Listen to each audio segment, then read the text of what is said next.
Okay, day 152 since delivery. Quite a few updates to go through. It has been a few weeks since the last video, so it's easier to keep on going when you get on a roll of doing some of these upgrades and some of the steps through building this car. So far, what I've got done, everything I've been doing has been wiring and assembling, hopefully to service. I hope I don't have to service, but the ability to service things without taking the shell off, without taking panels off, and that's been important. So a lot of things I've done, you'll notice I'll talk about wiring to service or assembly to service in for the future. So one of those things I've done, here we go, is the courtesy lights are done. And you'll see, I think I talked about this a little bit last time. Here's a courtesy light going down here, goes down in the foot box. Same thing on the other side. Also, I did put in an additional fuse box. This is for things like powering seat heaters, phone charger, anything else I may need.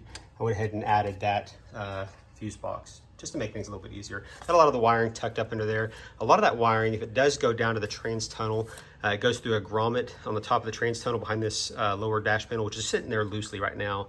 But everything is done with pigtails. So I've got all kinds of different sizes of these 3-wire, 4-wire, 2-wire harness, pigtail harnesses.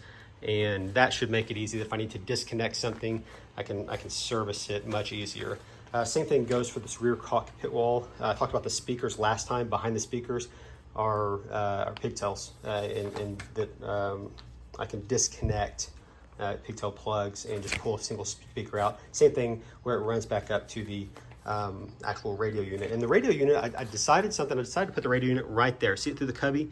And the reason it's there loosely right now. You can see I put 2 bolts in it that are attached to the top of the trunk floor, and allow me to get to it, service it, pull the whole thing out. It's got a long set of wires behind it, so I can bring it out into the open and service it if I really need to. But I wanted it there because I want it to be kind of hidden.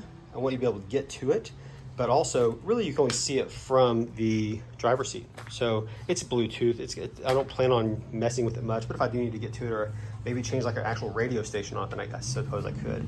So that's one thing that I've gotten updated. Here's a better look at that unit. So kind of simple, but I made a flap in the back that will be permanently attached right there. And then the 2 screws in the front, so I should be able to, with my hand even, undo those screws, lift the unit out, just slide it right out, and long enough cable to get to it. Also, the courtesy lights are done, and I guess I'll show the whole thing here. The trunk is done. I mean, I've got some cleanup, of course, to do to it. I talked about last time putting the divider wall in, so I did get a divider wall. I didn't have to make one. Breeze Automotive makes a divider wall, so people have thought about this before. And all I had to do was I installed these gas struts for the trunk lid and just cut some holes. I do some measurements and find the high spot and the low spot and cut kind of an oval to get to it. But the courtesy light, you'll see, starts here. So I talked about this courtesy light before.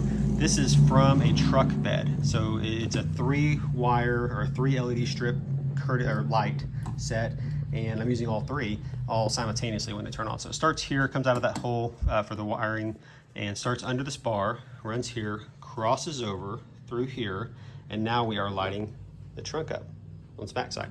So when I turn that knob for the light switch, when I turn it to the right, both floor boxes, the cubby, and the trunk are all gonna light up. And I don't think I need a pressure switch. I can always change it. That would be an easy thing to change later on even, if I need to, but so far I don't think I will. What else I do? Trimmed out the cubby, gas struts, radios removable, wheels. I got the wheels back, so I had a friend of mine black them out. It's Brothers in Arms here in Tulsa. He does great Cerakote work, powder coat, high temp stuff. Gave me a lot of feedback. He has the rest of the parts right now that I'm picking up tomorrow. He was very quick to get these done for me because he knew I needed the wheels on, or want the wheels on before one of the big steps coming up with the engine. So he was able to get those back very quickly, but also gave me some good feedback on here's the kind of paint we should use based off the heat, especially on the pipes. I have the pipes over in a box right now looking slick and ready. So yeah, that's kind of the big things that are done. I'm currently finishing up this engine bay insulation. So this was just some stuff I bought, this aluminized heat barrier. It's called Cool It Thermotech, and it's adhesive. I'm leaving some of the flaps here because I know I'm gonna need to get this panel on and off a few more times before we go permanent. And so I just went ahead and left a little bit of the flap there just to kind of keep it from losing its adhesiveness. but it's on there very good. I mean, it's very sticky stuff. So I still have to finish a little bit more. I've got to do the dash firewall there, the top of that foot box, and the outside of that foot box.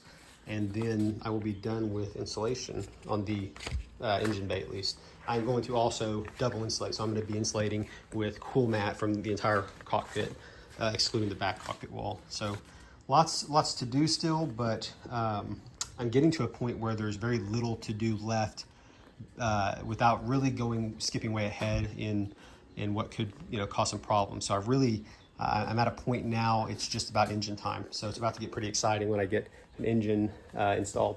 So that's coming soon. Hopefully my next video will be an update on that. I'm trying to think what else may have been done. That may be it though for now. Yeah, so here's a look at the trunk. Got some of the interior panels done. Do you recall from maybe one of the previous videos, I had some zip ties here for some serviceable stuff. Didn't even think about that panel having to go there, so I did have to cut those off. Not a big deal. I can always rivet in some of those little clamps or holders if I need to. I don't think I will. I think I'll wait until, now at this point, I'll just wait until there's a need for something like that. But there's the wiring for the license plate. So that's where we are for now. Day 152 since delivery. See you next time.